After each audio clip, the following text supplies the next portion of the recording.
파라곤.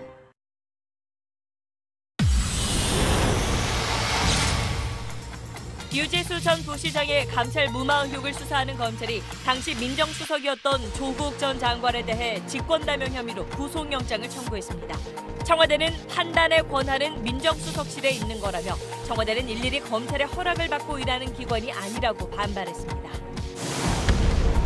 여야 4+1 협의체가 의석수는 유지하되 연동형 비례대표 의석은 30석으로 제한하는 선거법 개정안에 합의했습니다. 한국당이 당장 법안 처리를 저지하겠다고 말하면서 국회 긴장감이 높아지고 있습니다. 문재인 대통령이 베이징에서 시진핑 주석과 정상회담을 하고 북미 대화 재개를 위한 중국의 역할을 강조했습니다. 모처럼 얻은 기회가 실시로 이어지도록 더욱 긴밀히 협력해 가기를 희망합니다. 청두로 이동한 문 대통령은 내일 아베 일본 총리와 정상회담을 합니다. 미 국방부가 가상의 북한군 기지를 습격해 요인을 생포하는 한미 특수부대의 합동훈련 장면을 공개했습니다.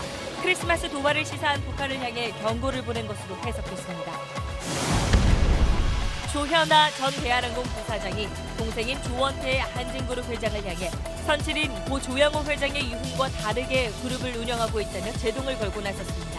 내년 3월 그룹 경영권이 달린 주주총회를 염두에 둔 걸로 보이는데 남매 간 경영권 분쟁으로 번질지 주목됩니다.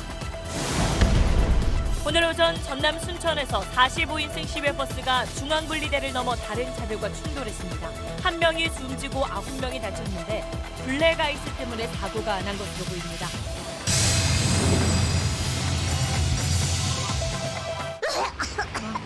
물이네. 상쾌해. 후방 주차 환영. 현대수소전기차. 여러분 안녕하십니까.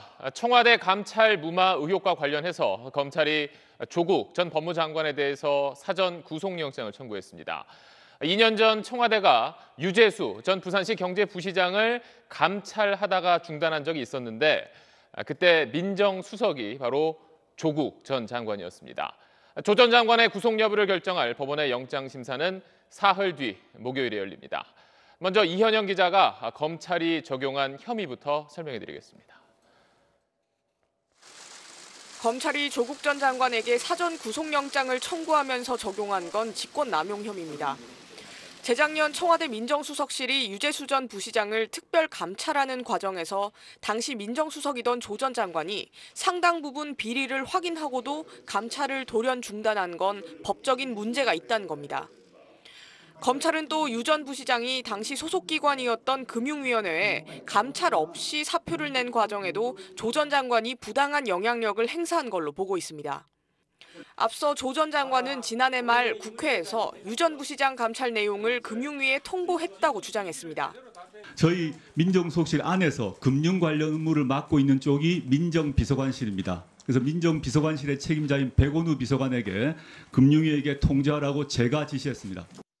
하지만 검찰은 당시 백 전 비서관이 품위 유지 관련 문제가 있으니 인사에 참고하라는 내용만 보낸 채 감찰 내용은 통보하지 않았고 유 전 부시장은 별도 인사 조치 없이 사표만 수리된 점에 주목하고 있습니다. 이에 대해 조 전 장관은 이런 과정에 자신이 정무적 책임만 있다고 항변한 걸로 전해졌습니다. 하지만 검찰은 이 과정에서 부당한 외부 압력이 없었는지 확인하기 위해 구속 수사가 불가피하다고 판단한 걸로 알려졌습니다. 조 전 장관 구속 여부는 사흘 뒤 서울 동부지법 영장 심사를 거쳐 결정됩니다. SBS 이현영입니다. 자, 이렇게 검찰이 영장을 청구하자 청와대는 불쾌한 기색을 숨기지 않았습니다. 정무적으로 판단한 일이라면서 청와대는 그런 판단과 결정을 내릴 때 일일이 검찰 허락을 받고 일하진 않는다고 했습니다. 청와대 반응은 정경윤 기자가 전하겠습니다. 검찰 수사를 의뢰할지 소속 기관에 통보해 인사 조치할지는 민정수석실의 판단 권한이다. 윤도한 청와대 국민소통수석은 기자들에게 서면으로 유재수 전 부시장에 대한 청와대의 당시 조치가 법적으로 문제가 없었다고 다시 한번 강조했습니다. 청와대 민정수석실은 수사권이 없기 때문에 본인 동의가 있어야 감찰 조사를 할 수 있는데 당시 유 전 부시장이 조사를 거부했다고 설명했습니다. 그러면서 윤 수석은 청와대가 이런 정무적 판단과 결정을 일일이 검찰의 허락을 받고 일하는 기관이 아니라고 했습니다. 검찰에 대한 불만을 강하게 표출한 셈입니다. 청와대 관계자들 가운데는 가택 압수수색에 이어 이번에도 대통령이 해외에 있을 때 검찰이 움직였다며 불쾌감을 내비치기도 합니다. 민주당은 망신 주기식으로 청구한 영장이자 검찰에 밑보인 개인에 대한 보복이라며 검찰을 강하게 성토했습니다. 반면 한국당은 조 전 장관의 구속은 피할 수 없는 수순이라고 주장했고 청와대가 내놓은 반응에 대해선 측면 지원이라고 비판했습니다. 청와대의 답변은 조국 전 민정수석의 변명과 동일한 응답으로서 조국 전 민정수석을 측면에서 지원하는 그런 모양새를 보이고 있습니다. 민정수석 권한 범위 안에 적법한 조치였는지, 중대비리 혐의를 덮은 불법적인 권한 남용이었는지, 청와대는 검찰의 영장 청구가 정당한지는 법원이 판단할 것이라고 밝혔습니다. SBS 정경윤입니다. 네, 이와 함께 검찰은 지난해 울산시장 선거에 청와대가 개입했다는 의혹도 조사를 하고 있는데 그 의혹의 핵심 인물인 송병기 울산시 경제부시장이 오늘 긴급 기자회견을 했습니다. 검찰이 자기를 도청하고 또 감청하고 있다고 주장을 했는데 검찰은 법에 따라서 확보한 자료라고 반박했습니다. 이 소식은 배준우 기자가 취재했습니다. 김기현 전 울산시장 관련 첩보를 청와대에 제보한 인물로 지목된 송병기 울산시 경제부시장. 오늘 긴급 기자회견을 자청해 검찰이 자신과 송철호 시장 전화통화를 도감청하고 있다고 주장했습니다. 검사가 갑자기 녹취록을 들려주면서 이 녹음 내용으로 봐 당신과 송철호 시장이 증거인멸을 시도한 것이 분명하다고 하였습니다. 참으로 놀랄 만큼 깨끗한 음질 녹음이었습니다. 이번 수사의 스모킹건이라 불리는 자신의 업무 수첩은 메모장에 불과하다며 송 부시장 개인적인 생각과 풍문 등을 적어 사실과 다른 부분이 많다고 했습니다. 단적인 예가 2018년 3월 31일 저와 송철호 변호사 정 씨가 이 청와대 사회정책비서관과 모여 공공병원 공약과 관련하여 회의를 한 것처럼 적혀있는 내용입니다. 이는 결탄코 사실이 아닙니다. 검찰은 일방적 주장이라며 즉각 입장문을 통해 반박했습니다. 해당 녹음 파일은 도청이나 감청으로 입수하지 않았고 적법한 절차에 따라 확보한 자료라고 밝혔습니다. 또 송 부시장이 언급한 수첩의 내용과 사건 관련성은 수사가 진행 중이라 밝히기 어렵다고 설명했습니다. 검찰은 조만간 송병기 부시장에 대한 구속영장 청구 여부를 결정할 방침입니다. SBS 배준우입니다. 다음은 국회 소식으로 넘어가겠습니다. 한국당을 뺀 여야가 오랜 논의 끝에 선거법 최종안을 마련했습니다. 공수처법을 비롯한 검찰 개혁 법안도 합의를 이뤘는데 한국당은 장기 집권을 위한 악법이라며 법안 처리를 막겠다고 나섰습니다. 조금 전에 국회 본회의가 막 시작됐는데 국회 상황은 잠시 뒤 연결해서 알아보기로 하고 먼저 오늘 합의된 내용부터 권지윤 기자가 정리해드리겠습니다. 합의 시도와 무산이 반복되어온 4+1 협의체의 선거법 협상. 소수 야당들이 오늘 석패율제를 포기했고 최종안이 마련됐습니다. 대승적인 차원에서 석패율제를 포기하기로 합의하였습니다. 연동형 비례대표제의 첫발이라도 떼는 것이 중요하다는. 최종안은 지역구 253석, 비례대표 47석인 현행 의석수를 그대로 하되 이 가운데 비례대표 30석엔 연동률을 적용하는 방안입니다. 4+1 협의체에 참여했던 정당과 정치 그룹이 서로 이렇게 한 발씩 양보해서 이뤄낸 타협의 성과라고 생각합니다. 선거법 협상이 타결되자 공수처 법안을 비롯한 검찰개혁 관련 법안도 속전속결 합의를 이뤘습니다. 공수처엔 기소권을 부여하고 공수처장 임명은 국회 동의가 필요 없는 청문회 절차를 밟도록 했습니다. 검경수사권 조정법안은 경찰의 1차 수사권과 종결권까지 보장하는 원안 내용이 유지됩니다. 한국당은 선거법과 공수처법은 장기 집권을 위한 악법이라며 반대 입장을 분명히 했습니다. 지금 선거법이 누더기를 넘어서 걸레가 되고 있습니다. 이런 썩어빠진 정신을 가지고 있는 민주당과 2, 3, 4중대 내가 심판한다! 한국당은 장애투쟁과 함께 국회에선 필리버스터, 즉 무제한 토론을 통해 법안 처리를 막겠다고 밝혔습니다. 하지만 한 번 필리버스터를 한 법안은 회기가 끝난 뒤엔 다시 할 수 없다는 규정에 따라 여당은 이번 본회의가 끝나면 새로 임시회를 열어 표결 처리에 나설 것으로 보입니다. SBS 권준입니다. 자, 그동안 선거제 개정안을 논의하면서 지역구 의원을 줄이고 비례대표 숫자 늘린다 이런 이야기가 많았었는데 일단 합의 안에서 의석 숫자는 달라진 게 없었습니다. 한국당이 워낙 강하게 반대하고 있어서 그대로 갈지는 좀 더 지켜봐야겠습니다만 진통 끝에 합의된 이번 개정안이 적용될 경우에 각 당의 득실은 어떻게 될지 박하정 기자가 자세히 설명해드리겠습니다. 이번 선거법 합의안의 핵심은 연동형 비례대표제입니다. 각 당의 정당 득표율에 연동해 비례의석을 나눠 갖는 거죠. 다만 전체 의석 중 정당 득표율만큼 의석을 그대로 보장해 주는 게 100% 연동형이라면 이번 합의안은 50%만 줍니다. 계산법은 우선 전체 의석의 정당 득표율을 곱한 다음 지역구 당선자 수를 뺍니다. 정당 득표율에 못 미치는 의석을 비례대표로 채워주는 거죠. 그런데 절반만 주기 때문에 절반으로 나눈 결과가 연동형 비례의석 수가 됩니다. 지난 2016년 20대 총선 결과에 이 제도를 적용해 보겠습니다.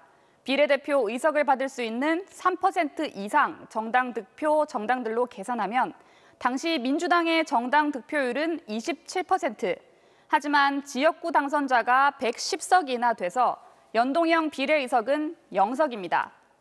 국민의당은 반대로 정당 득표율은 28%인데 지역구가 25석이니 우선 29석을 확보하죠. 그런데 연동형 비례를 전체 47석 중 30석으로 제한하기로 했기 때문에 다시 계산하면 당시 민주당은 8석, 새누리당은 11석이 줄고 반대로 국민의당은 14석, 정의당은 5석이 늘어났을 겁니다. 이 선거제도는 지금의 양당 구도보다 다당제 구도를 강화할 가능성이 큽니다. 하지만 비례한국당 구사안 같은 연동형 비례의석을 노린 정당이 등장할 가능성도 있습니다. 당초보다 선거제 개혁 취지는 후퇴했다는 평도 나옵니다. 원래 비례의석을 75석까지 늘리고 석패율제도 도입하기로 했는데 협상 과정에서 비례대표는 다시 50석으로 끝내 현행처럼 47석으로 줄었고 민주당이 원했던 연동률 의석 제한도 생긴 데다 석패율제는 불발됐습니다. 공조 초기엔 선거 개혁이라며 한 목소리를 냈지만 8개월 만에 각 당의 실리를 복잡하게 반영한 안을 탄생시켰다는 비판도 받고 있습니다. SBS 박하정입니다. 네, 저희 뉴스 막 시작할 때쯤 그러니까 10분 전쯤에 국회 본회의가 막 시작됐는데 그럼 지금 국회 상황은 어떤지 현장 취재기자 연결해서 알아보겠습니다. 백우 기자, 지금 본회의장 안쪽에서는 어떻게 진행되고 있습니까? 네, 당초 저녁 7시로 예고됐던 본회의는 조금 전 8시쯤 개의했습니다. 한국당의 반발로 1시간가량 지연됐습니다. 앞서 한국당 원내지도부는 본회의 개최에 반대하며 국회의장실을 항의 방문했고 황교안 대표는 본회의장 입구를 가로막고 앉아 있습니다. 오늘 회의의 첫 번째 안건은 회기 결정의 건입니다. 국회 회기를 며칠로 할 것이냐를 우선 정해야 하는데 한국당은 이 안건부터 무제한 토론, 즉 필리버스터를 하겠다는 입장입니다. 이 문희상 국회의장은 이 안건엔 필리버스터를 허용하지 않았습니다. 제가 한국당 의원들이 지금 국회의장석 앞쪽에 가 있는 모습도 좀 볼 수가 있었는데 결국 한국당에서는 필리버스터 카드, 그러니까 무제한 토론 카드를 쓰려고 했는데 국회의장이 받아주진 않은 거네요. 첫 번째부터는. 네, 그렇습니다. 일단 한국당은 본회의 지연 전략에 나서는 건데요. 이 말씀드린 대로 회기 결정의 건부터 필리버스터를 걸었고요. 만약 2단계를 넘어서면 예산 부수 법안부터 상정될 것으로 보입니다. 한국당은 예산 부수 법안엔 무더기 수정안 제출로 처리를 막아선다는 계획입니다. 이 법안마다 수십 개씩 모두 300개 정도의 수정안을 내면 원칙상 일일이 표결해야 하기 때문에 회의 진행은 큰 차질을 빚습니다. 자, 그러니까 결국 한국당은 최대한 본회의를 끌어보겠다, 시간을 끌겠다는 전략인데 그렇다면 합의한 공수처법이라든지 선거제 개정안은 언제쯤 처리가 가능한 건가요? 국회의장이 본회의를 어떻게 진행하느냐에 따라 달라질 텐데요. 일단 예산 부수 법안의 경우 한국당이 시간은 지연할 수 있어도 완전히 막을 방법이 없습니다. 그 이후 선거법이 상정된다면 이때부터 진짜 필리버스터가 시작될 텐데요. 이 회기를 25일 성탄절까지로 사흘로 정하면 오늘부터 사흘간 밤샘 필리버스터가 진행되는 거고, 그러다 폐회 이후 오는 26일에 새 임시국회가 열리면 더 이상 필리버스터는 진행할 수 없어서 선거법부터 표결 처리가 시작될 것으로 보입니다. 이 남은 법안 처리를 위해선 여당은 이런 식으로 이른바 살라미 전술, 즉 쪼개기 임시국회를 여러 차례 반복할 것으로 보입니다. 지금까지 국회 본회의장 앞에서 SBS 백운입니다. 다음 소식 이어가겠습니다. 지금 보고 계신 이 사진은 한국과 미국의 특수부대원들이 얼마 전에 가상의 북한군 기지를 습격하는 훈련을 했던 장면입니다. 미국 국방부가 사진과 영상을 공개했는데 하얀 옷 입은 사람을 북한의 주요 인사로 가정해서 생포하는 그런 훈련도 있었습니다. 최근 북한 움직임이 심상치 않자 미국이 북한에 강력한 경고 메시지를 보낸 걸로 풀이됩니다. 워싱턴 정준영 특파원입니다. 연막탄이 터진 건물 주변에서 특수부대원들이 진입 준비를 합니다. 건물 안으로 들어간 특수부대원들이 곳곳을 수색합니다. 북한군으로 가장한 군인들은 총을 맞고 쓰러져 있습니다. 한미 특전사 대원들이 지난달 군산 공군기지에서 실시한 합동훈련 모습입니다. 동영상은 미국 국방부가 사진이나 동영상 자료를 올리는 별도 홈페이지에 게재됐습니다. 당시 훈련은 특수부대원들이 가상의 북한군 기지를 습격해 흰옷을 입은 요인을 생포하는 훈련이었던 것으로 전해졌습니다. 게재됐던 동영상은 삭제된 상태지만 지난 8월부터 11월 사이 군산과 강원도 일대에서 이루어진 한미 합동훈련 사진 12장이 남아 있습니다. 지난해 북한과의 대화 국면 이후 미군이 가상의 북한군을 상대로 한 특수부대 훈련 영상을 공개한 것은 이번이 처음입니다. 이른바 성탄절 선물 운운하며 장거리 미사일 시험 발사 움직임을 보이는 북한을 향해 군사적 대응에 나설 수 있다는 강력한 경고를 보낸 것으로 해석됩니다. 미국의 대북 압박 수위가 고조되는 가운데 미국 언론들은 트럼프 행정부가 당장 군사적 대응 카드를 쓰기는 쉽지 않을 것이라는 분석을 내놓고 있습니다. 워싱턴에서 SBS 정준영입니다. 이런 가운데 한국과 중국의 정상회담이 6개월 만에 열렸습니다. 문재인 대통령은 한반도를 둘러싼 긴장감이 다시 높아지고 있는 지금 상황에서 중국의 적극적인 역할을 당부했습니다. 두 정상은 북한과 미국이 대화 동력을 이어가야 한다는 데 뜻을 함께했습니다. 먼저 현지에서 전병남 기자입니다. 북미 대화가 교착 상태에 빠진 가운데 문재인 대통령과 시진핑 중국 국가주석이 만났습니다. 북한이 군사적 무리수를 둘 가능성을 우려한 미중, 미일 정상의 연쇄 접촉이 있었고 그에 맞물린 6개월 만의 한중 양자회담은 1시간 가까이 이어졌습니다. 문 대통령은 북미 간 대화의 동력을 살려나가는 게 무엇보다 중요하다면서 시 주석이 역할을 해달라고 당부했습니다. 북미 대화가 중단되고 한반도 긴장이 고조되는 최근 상황은 우리 양국은 물론 북한에게도 결코 이롭지 않습니다. 더욱 긴밀히 협력해 가기를 희망합니다. 시 주석도 중국과 한국은 북미가 대화 동력을 이어나가게 하는데 힘을 모아야 한다고 답했습니다. 북미 양자 간 비핵화 협상이 유효하다는 점을 재확인한 겁니다. 특히 최근 유엔에 제출된 중국과 러시아의 대북 제재 완화 결의안에 대한 논의도 오갔다고 청와대는 밝혔습니다. 다만 대화 내용은 공개되지 않았습니다.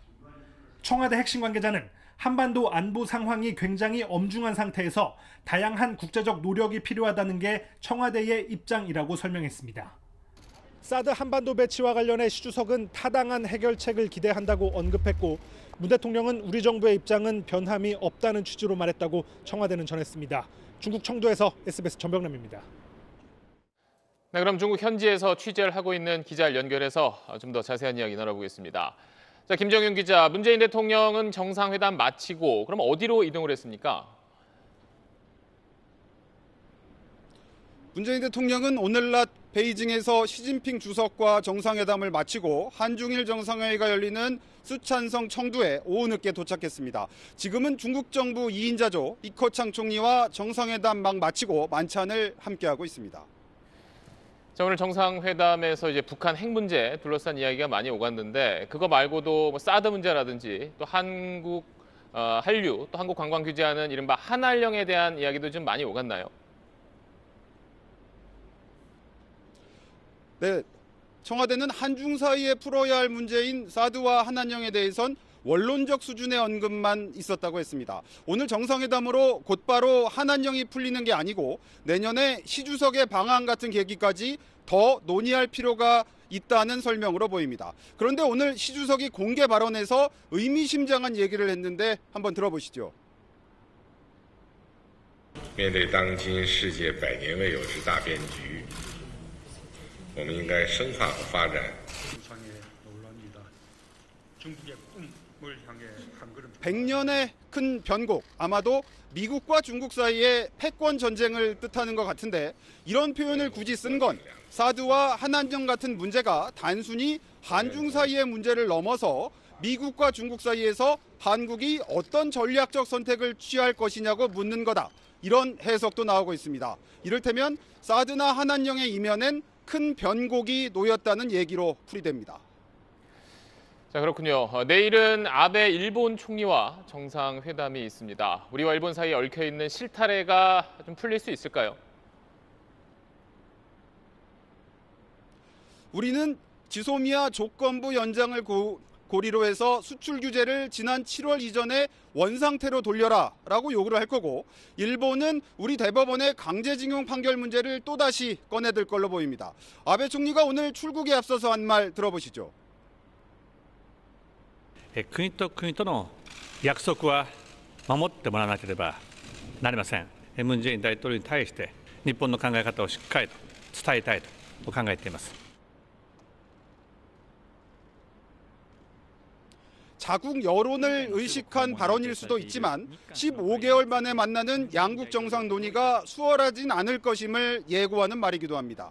지금까지 중국 청두에서 SBS 김정윤입니다. 네, 다음 소식입니다. 지난 4월 세상을 떠난 고 조양호 전 한진그룹 회장의 세 자녀입니다. 먼저 장녀인 조현아 전 대한항공 부사장은 이른바 땅콩회항 사건을 일으켰죠. 밀수입 혐의로 징역형의 집행유예를 선고받기도 했습니다. 또 막내 조현민 한진칼 전무는 지난해 물컵 갑질로 공분을 샀고 둘째인 조원태 한진그룹 회장 역시 인하대 부정 편입합 논란으로 시끄러웠습니다. 그러다 아버지의 별세 이후 아들인 조원태 회장이 취임했고 한진그룹 일가는 한동안 잠잠한 듯 싶었는데 이제는 경영권 분쟁이 벌어질 조짐입니다. 장녀인 조현아 전 부사장이 남동생을 향해 선전포고를 했습니다. 박찬근 기자의 보도입니다. 조양호 회장 사망 이후 한진그룹 3남매는 공정거래위원회 신고기한 내에 그룹 총수를 정하지 못했습니다. 차기 동일을 누구로 할지에 대한 내부적인 의사 합치가 이루어지지 않아 조원태 한진그룹 회장 취임 이후 경영권 분쟁은 일단 수면 아래로 내려갔습니다. 이후 막내 조현민 씨는 지난 6월 한진칼 전무로 경영 일선에 복귀했지만 장녀 조현아 전 부사장은 이달 초 임원 인사 때도 복귀하지 못했습니다. 조현아 전 부사장이 전격 입장문을 발표했습니다. 공동경영의 유운과 달리 그룹이 운영되고 있다. 합의 없이 총수에 올랐다 등의 표현이 담겼습니다. 그러면서 다양한 주주들과 협의하겠다며 경영권 다툼 가능성을 내비쳤습니다. 한진그룹은 즉각 기업 가치에 부정적 영향을 미치지 않기를 바란다며 불쾌감을 나타냈습니다. 현재 한진그룹의 지주회사격인 한진칼 지분율은 고 조양호 회장 지분을 고루 상속한 3남매가 비슷합니다. 연임 관건을 허락받지 않게 되면은 추후에 어떤 경영상의 결정도 힘을 실리지는 못할 것이다. 이런 가운데 한진그룹 경영 참여를 선언한 바 있는 사모펀드 KCGI는 최근 한진칼 지분을 1% 넘게 늘려 내년 3월 주총 때 캐스팅보트 역할을 할 가능성이 커졌습니다. 조현민 전무와 어머니 이명희 정석기업 고문이 누구의 손을 들어줄 건지도 관심사로 떠올랐습니다. SBS 박찬근입니다. 일본이 벌써 120만 톤 가까이 저장돼 있고 매일 늘어나는 후쿠시마 원전 방사능 오염수를 결국 바다에 버리려는 쪽으로 점점 더 움직여가고 있습니다. 오늘 관련 회의가 있었는데 도쿄 유성재 특파원이 보도합니다. 후쿠시마 원전 오염수 처리 문제를 논의하는 제16차 소위원회에서 일본 정부가 오염수 처리 방안을 압축해 공표했습니다. 그동안 검토되던 5개 방안 가운데 일단 희석한 뒤 증발시켜 수증기로 배출하거나 물과 섞어 바다에 버리는 방안 2가지로 줄인 겁니다. 전기 분해와 지하 저장, 지층 주입 등 나머지 3가지 방안은 과거 사례도 없고 기술적으로 쉽지 않다는 이유로 배제했습니다. 대기 중 증발은 미국 스리마일 원전 사고 때의 선례가 있다는 설명이지만 그동안 도쿄전력과 원자력안전위원회가 해양 방류 외에는 답이 없다고 주장해온 것을 감안하면 결국 해양 방류로 결정할 가능성에 무게가 실립니다. 일본 정부는 바다의 방류에도 인체 영향이 미미하다고 설명하고 있습니다. 하지만 후쿠시마 오염수의 삼중수소 예상 누적 총량은 내년 1월 기준 860조 베크렐로 전례가 없는 양이어서 그대로 믿기는 어렵습니다. 소위원회는 오염수의 처리 시기에 대해서는 정부가 책임을 갖고 결정해야 한다고 밝혔습니다. 오늘 결정으로 일본 정부가 해양 방류로 결론을 내리고 시기를 저울질할 가능성이 한껏 높아졌습니다. 도쿄에서 SBS 유성재입니다. 아침에 빗길을 달리던 시위회 버스가 중앙분리대를 넘어 맞은편 차와 충돌하면서 1명이 숨지고 9명이 다쳤습니다. 버스가 도로 위에 잘 보이지 않는 살얼음, 블랙아이스에 미끄러진 걸로 보입니다. KBC 이상환 기자입니다. 시외 버스 앞이 형체를 알아보기 힘들 정도로 부서졌습니다. 오른쪽 측면 창문은 산산조각 났고 버스 바닥은 종이장처럼 구겨졌습니다. 승객 14명을 태운 시외버스가 전남 순천시 송광면 한 도로에서 마주오던 승용차, 화물차와 잇따라 충돌한 건 오늘 오전 8시 30분쯤. 중앙 분리대를 들이받고 반대편 차선까지 넘어간 뒤 사고 충격에 뒤집어졌습니다. 아침에 내린 비가 도로 위에 얼어붙어 생긴 블랙아이스가 사고 원인으로 지목되고 있습니다. 운전자의 과실 여부, 그리고 또 도로 노면 상태나 또 결병이란 사고와 연관성 등을 종합적으로 판단해서 조사 중에 있습니다. 이 사고로 시외버스에 타고 있던 57살 A씨가 크게 다쳐 병원으로 옮겨졌지만 결국 숨졌습니다. 버스 승객과 승용차 운전자 등 9명도 크고 작은 부상을 입어 병원 치료를 받고 있습니다. 경찰은 시외버스 속도 기록 장치와 블랙박스를 회수해 정확한 사고 원인을 조사할 방침입니다. KBC 이상환입니다. 끔찍한 방법으로 개를 도살한 업자가 적발됐습니다. 다른 개들이 보는 앞에서 전기 충격을 가하는 식으로 개를 도살했습니다. 민경호 기자가 보도합니다. 특별사법경찰관들이 들이닥친 농장 도살장 바닥에 개의 주검이 아무렇게나 놓여 있습니다. 한 구석엔 도살에 사용한 전기봉이 플라스틱 통에 들어있고 바로 옆엔 후처리를 위한 설비가 자리 잡고 있습니다. 물솥에서 창적, 이제 일종의 불리고. 이 농장은 경기 남양주에서 2017년 5월부터 2년 가까이 도살장을 운영하면서 다른 개가 보는 앞에서 전기봉을 이용해 하루 평균 한두 마리의 개를 도살해오다 적발됐습니다. 전기를 10초에서 20초 이상 계속해서 몸에 흘려보내서 결국 죽게 만든, 굉장히 고통스럽게 죽게 만든. 전기봉을 활용한 도살은 위법하단 최근 판결 이후 처음 공개된 적발 사례입니다. 허가받지 않고 반려동물을 번식시켜 팔아온 농장도 적발됐습니다. 개들이 다칠 위험이 있어 바닥을 망으로 하거나 우리를 2층으로 쌓아선 안 되는데 이런 규정을 모두 어겼습니다. 이렇게 적발된 농장과 업소가 모두 59곳, 경기도는 이들을 동물보호법 위반 혐의로 검찰에 넘겼습니다. 반려견 인구가 1,000만 명을 넘어서고 동물의 생명과 복지에 대한 사회적 인식도 달라지고 있는 만큼 당국의 단속은 더욱 강화될 전망입니다. SBS 민경호입니다. 아이들 용품 워낙 살 것도 많고 비싸다 보니 이른바 해외 직구 이용하는 분들이 많은데요. 아마존 같은 대형 쇼핑몰에도 가짜 제품이 상당해 주의하셔야겠습니다. 유명 브랜드 카시트라고 해서 속아 산 제품은 산산조각 나기까지 했습니다. 김정계 기자입니다. 이 유모차 카시트 겸용으로 큰 인기를 끌고 있는 제품입니다. 미국 최대 온라인 쇼핑몰에서 평소보다 40%나 저렴한 가격에 팔렸습니다. 그런데 제품에 영어 대신 중국어로 된 설명이 써 있습니다. 혹시나 하는 마음에 충돌 시험을 해봤더니 카시트가 산산조각 나버렸습니다. 아기 모형은 목이 심하게 젖혀지며 심각한 부상을 피할 수 없었습니다. 정품 카시트와 비교해보니 충격 흡수면에서 차이가 뚜렷합니다. 겉으로 봤을 때는 구별하기 어려운 중국산 가짜 제품이었습니다. Just this year, more than 40 pages which had infringing products or fake products just on the Amazon platform alone. 신생아 선물로 인기인 속사계 역시 온라인 쇼핑몰에서 짝퉁 제품이 많이 유통되고 있는데 가짜 제품의 지퍼는 잘 파손돼 아기 목에 상처를 줄 수 있습니다. 유명 인터넷 사이트니 정품일 거라 믿었다간 안전사고까지 당할 수 있는 겁니다. 온라인 쇼핑몰은 공식 판매자가 아닌 제3자가 올린 제품에 대해선 책임지지 않기 때문에 결국 소비자가 주의해야 합니다. 제조사는 물론 판매자도 믿을 만한지 판매자의 거래 이력을 꼼꼼히 보는 게 좋습니다. 또 제품 설명서에 오자가 많거나 터무니없이 저렴하다면 의심해볼 필요가 있습니다. SBS 김정기입니다. 다음 소식입니다. 광주에서 한 교사가 시중에서 파는 문제집 내용을 그대로 베껴서 학교 시험에 냈다가 학생들 항의를 받고 다시 시험을 치렀습니다. 또 다른 학교에선 교사가 특정 학생들에게만 힌트를 줬다는 주장이 나와서 교육당국이 조사에 나섰습니다.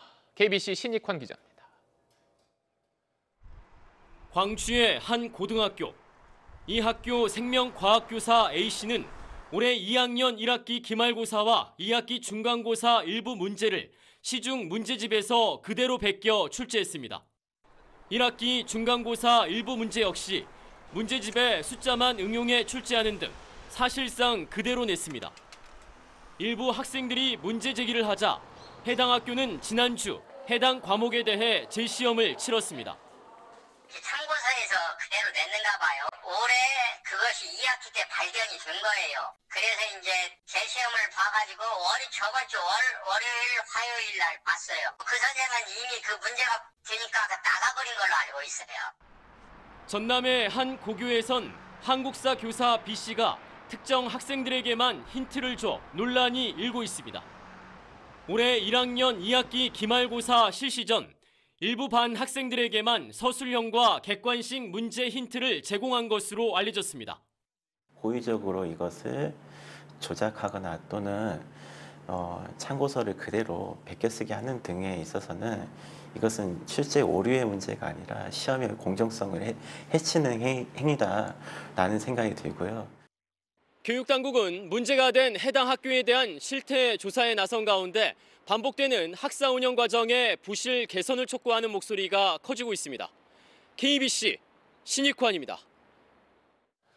얼마 전 연예 뉴스 댓글을 없앴던 카카오가 내년 2월부터 포털 사이트에서 실시간 검색어 서비스도 없애기로 했습니다. 또 인물 연관 검색어 기능도 없애기로 했는데 순기능보다는 부작용이 크다는 지적 때문입니다. 엄민재 기자입니다. 포털 다음에 연예인이라는 단어를 쳐봤습니다. 여자, 남자 연예인 등 관련 검색어들 사이에 연예인 사망, 성매매자 명단 등 부정적인 단어들이 보입니다. 관련 검색어는 특히 유명 연예인들을 비난할 때 많이 쓰였고 자극적인 콘텐츠의 소재로도 활용됐습니다. 이런 부작용을 차단하기 위해 카카오가 인물 연관 검색어 서비스를 폐지하기로 했습니다. 인물 관련 검색어로 인해 이미 해소된 의혹이나 사실이 아닌 정보, 공개하고 싶지 않은 사생활이 노출될 수 있습니다. 내년 2월부턴 다음에서 실시간 검색어 서비스도 볼 수 없게 됩니다. 지난 8월 조국 법무부 장관 후보자를 두고 벌어진 찬반 진영 간 여론전에서도 실시간 검색어는 가장 효과적인 도구였습니다. 민심의 결과가 아닌 선동의 시작이 될 수 있다는 지적에 실검 서비스도 접기로 한 겁니다. 다만 실검의 순기능을 살릴 수 있는 대체 서비스를 내놓기로 했습니다. 네이버는 실검 서비스 폐지 계획까지는 없다면서 개인 맞춤형 실검 서비스로 부작용을 최소화하겠다고 밝혔습니다. SBS 엄민재입니다. 네, 부모에게 돈을 빌려서 집을 사고는 세금을 내지 않거나 또 빌린 돈을 제대로 갚지 않는 사람들이 늘고 있습니다. 국세청이 세무조사에 나섰습니다. 화강윤 기자입니다. 20대 중반 직장인 A씨는 서울에서 10억 원대 아파트를 사면서 집값의 80%는 어머니로부터 빌린 돈이라고 신고했습니다. A씨의 소득 수준을 봤을 때 이 돈은 증여세를 내지 않기 위해 허위 신고한 자금이라고 국세청은 판단했습니다. 국세청이 지난 10월 이후 자금 출처가 의심되는 주택 거래 사례 500여 건을 분석했더니 자기 돈은 31%에 불과했고 나머지는 모두 빌린 돈으로 집을 샀습니다. 국세청은 이처럼 갚을 능력이나 자금 출처가 불분명한데 고가 주택을 구입한 사람 등 257명에 대해 세무조사에 착수했습니다. A씨처럼 가족으로부터 돈을 빌려놓고 적정 이자를 주고 있지 않거나 아예 부모가 빚과 이자를 대신 갚아주는 경우, 또 자기 돈은 빚 갚는 데 쓰고 그만큼 부모가 생활비를 대주는 경우 등이 집중 검증 대상입니다. 원리금 상환이 자력으로 이루어지는 여부에 대해 부채를 전액 상환할 때까지 전 과정을 세무조사에 준하는 수준으로 철저히 부채 사후 관리하고 검증할 계획입니다. 보유 주택 수와 주택 시세 등에 비해 임대소득을 터무니없이 축소 신고한 것으로 의심되는 28명도 이번 세무조사 대상에 포함됐습니다. SBS 화강윤입니다. 네, 이렇게 계속 치솟는 집값 붙잡기 위해서 정부가 지난주 내놓은 대출 규제가 오늘부터 시행됐습니다. 하지만 세부 기준이 명확하게 알려지지 않은 부분도 있어서 여전히 혼란스럽다는 목소리도 있었습니다. 첫날 표정 전영우 기자가 취재했습니다. 일선은행 창구에는 대출 관련 문의가 이어졌습니다. 9억 원 초과 주택을 보유한 상황에서 추가적인 전세자금 대출이 가능한지 등 별도의 문의가 많이 들어오고 있는 상황입니다. 전세대출 규제의 구체적인 방법은 내년 1월 중 정해지기 때문에 여전히 혼란스러운 겁니다. 당장 9억 원 초과분에 대해서는 담보 인정 비율 LTV가 20%로 축소되면서 대출 가능 액수를 묻는 전화도 많았습니다. 오늘부터는 또 시가 9억 원 넘는 주택은 총부채 원리금 상환 비율 DSR 한도가 대출자별로 40%로 강화됐습니다. 정부는 지난 16일 부동산 대책 발표 뒤 잇따라 세부 기준 일부를 바꿨습니다. 당초 전세금을 돌려줄 목적이면 시가 15억 원 넘는 집도 담보대출이 가능하다고 했다가 갭 투자에 악용될 수 있다는 지적이 나오자 다음 날 금지했습니다.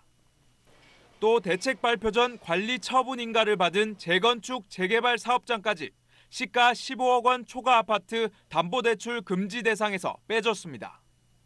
추가로 막고 일부는 예외로 인정하는 등 오락가락한 겁니다. 금융당국은 병원비 같은 긴급 생활안정자금은 1억 원 내에서 DSR 한도를 넘을 수 있다는 지침도 내놨는데 여전히 혼란스럽다는 지적이 계속되자 주요 은행 지점에 점검반을 배치하기로 했습니다. SBS 전영우입니다. 전광훈 목사가 대표로 있는 보수단체 집회가 석 달째 이어지는 가운데 경찰이 다음 달부터는 이 단체의 청와대 앞 집회를 금지하겠다고 밝혔습니다. 밤에 집회 열지 말고 소음 기준 지키라고 했지만 그 경고를 어겼다는 겁니다. 정반석 기자입니다. 노래에 맞춰 손뼉을 치고 태극기와 성조기를 흔드는 집회 참가자들. 소음을 견디지 못한 민원이 수백 건 쏟아지고 지난 주말 서울맹학교 학부모들까지 거리로 나섰지만 청와대 앞 집회는 석 달째 계속되고 있습니다. 주민 호소가 계속되자 경찰이 다음 달 4일부터 청와대 부근에서 열리는 보수단체 집회를 야간은 물론 주간에도 금지했습니다. 야간 집회를 금지하면서 소음 기준을 지키라고 경고했지만 주최 측이 거의 지키지 않았다는 겁니다. 경찰은 집회의 불법성, 주민 피해 등을 고려해 법에 따라 이 단체의 집회를 금지했다면서도 해당 지역에서 열리는 모든 집회를 금지하는 것은 아니라고 설명했습니다. 환영하지만 순순히 그렇게 따라줄지가 또 걱정이에요.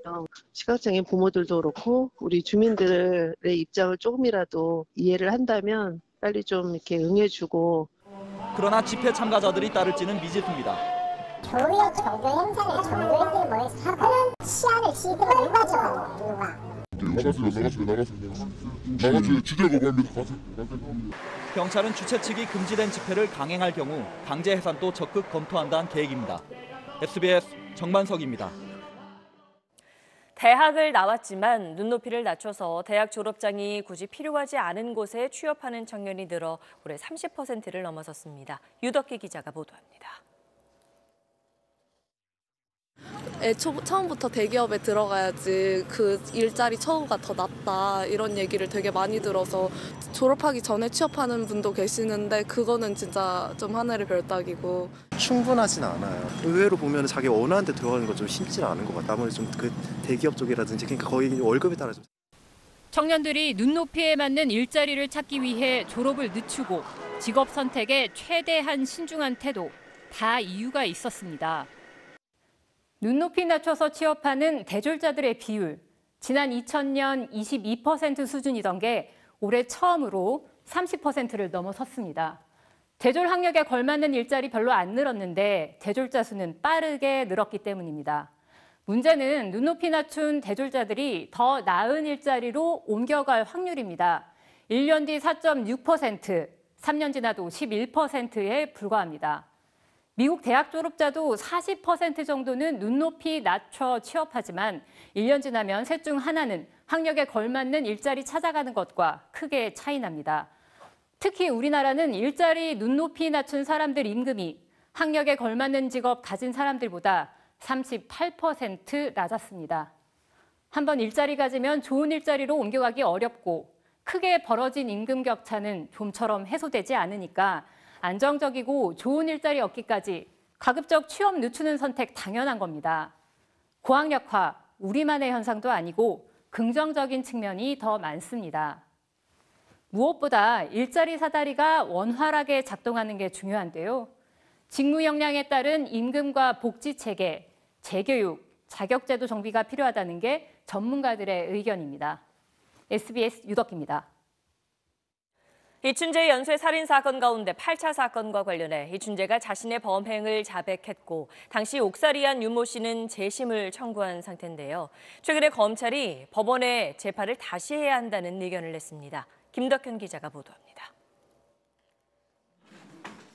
8차 사건은 자신이 한 일이 아니라며 윤모 씨가 법원에 재심을 청구한 지 한 달여 만에 검찰이 최종 의견을 내놨습니다. 당시 수사에 불법이 확인되고 새로운 증거가 나온 만큼 재판을 다시 할 필요가 있다는 겁니다. 검찰은 우선 이춘재의 자백을 윤 씨의 무죄를 입증할 새 증거로 봤습니다. 1989년 수사에 불법 행위가 있던 사실도 확인됐습니다. 윤 씨에 대한 불법 감금과 가혹행위 등 강압적인 수사엔 경찰뿐만 아니라 당시 담당 검사에게도 책임이 있다고 설명했습니다. 가혹행위는 인정이 되고 있습니다. 그리고 이제 수사검사는 그러한 그 불법 구금을 알면서 그거에 대해서 이제 영장을 청구한 과오도 있는 거고요. 또 윤 씨 유죄 판결의 결정적인 증거로 쓰인 당시 국가수 감정서가 조작된 사실도 다시 확인했습니다. 감정서엔 사건 현장에서 발견된 음모와 윤 씨의 음모로 분석한 것처럼 했지만 실제로는 제3의 분석 수치가 활용됐다는 겁니다. 다만 검찰은 당시 국가수 감정인이 지병으로 조사가 어려워 왜 감정서를 조작했는지는 밝히지 못했다고 말했습니다. 진실이 하나둘씩 밝혀지다 보니까 마음이 좀 이제 홀가분한 기분이라고 할까요? 검찰이 국가기록원에 보관 중인 8차 사건 현장 채모 2점에 대한 감정 의뢰도 법원에 신청한 가운데 20년 만에 8차 사건의 진상이 드러날지 주목됩니다. SBS 김덕현입니다. 자궁근종 같은 부인과 질환 초음파 검사에 대해 내년 2월부터 보험이 적용됩니다. 반면 뇌경색을 조기 진단하고 치료하기 위한 뇌 MRI에는 보험 기준을 까다롭게 적용하고 본인 부담률도 올라갑니다. 조동찬 의학 전문 기자입니다. 30대 김모 씨, 5년 전 자궁근종을 진단받은 뒤 매년 추적 검사에 필요한 초음파 비용은 모두 자비로 부담해왔습니다. 뭔가 경과관찰의 의미로 많은 비용을 부담하는 것 자체가 아무래도 소비자 입장으로는 좀 부담이 됐던 건 사실인 것 같습니다. 내년 2월부터 자궁근종, 난소질환 등 여성 생식기 질환 초음파 검사에 보험이 적용됩니다. 의원급 평균 47,000원, 상급 종합병원 평균 13만 8천원 정도였던 환자 부담이 절반 수준으로 내려가는 겁니다.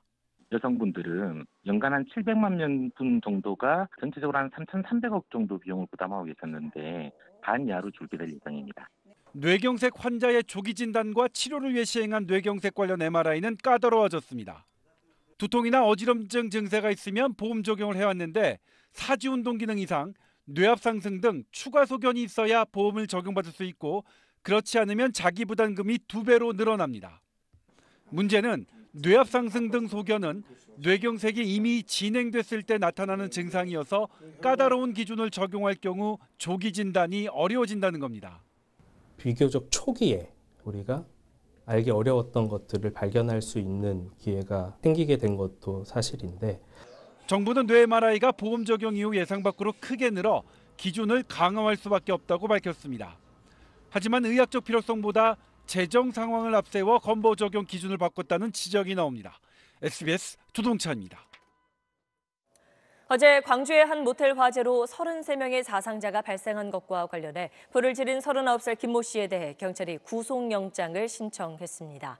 경찰이 이틀째 방화 동기를 캐묻고 있지만 김모 씨는 누군가 쫓아온다는 식으로 횡설수설하고 비이성적인 진술을 반복하는 것으로 알려졌습니다.